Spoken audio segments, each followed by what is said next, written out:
আমরা অনেকেই জগন্নাথ ধাম পুরীতে আসি এবং বিভিন্ন ধরনের কেনাকাটা করে থাকি, কিন্তু আমরা অনেকেই জানি না যে জগন্নাথ ধাম পুরী থেকে যখন আপনারা ফিরে যান তখন বাড়িতে অবশ্যই দুটো জিনিস নিয়ে যাওয়া উচিত। আজকে সেই বিষয়ে বলবো।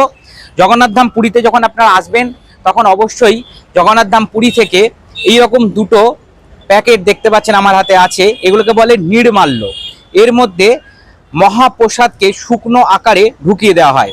এই রকম দুটো পুটলি, চারটে পুটলি আপনাদের সামর্থ্য অনুযায়ী আপনারা বাড়িতে কিনে নিয়ে যান।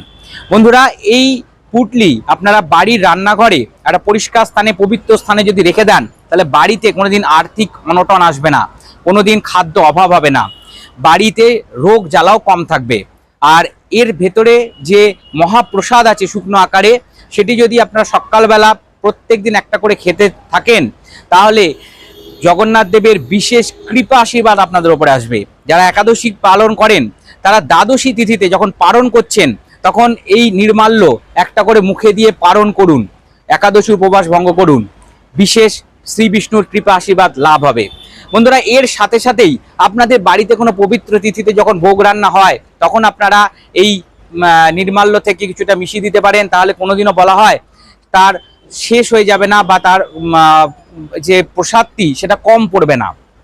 এছাড়া বন্ধুরা, আপনারা জগন্নাথ ধাম পুরী থেকে বাড়িতে যাওয়ার সময় এই যে বেদ দেখতে পাচ্ছেন আমার হাতে আছে, জগন্নাথ দেবের বিশেষ লাঠি, এই লাঠিও নিয়ে যাবেন।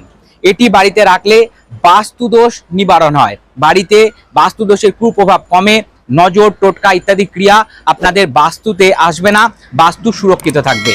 এই ধরনের ভিডিও নিয়মিত পেতে চ্যানেলটিকে সাবস্ক্রাইব করুন, পাশে থাকা বেল বাটনটা অবশ্যই ক্লিক করে দিন। জয় জগন্নাথ।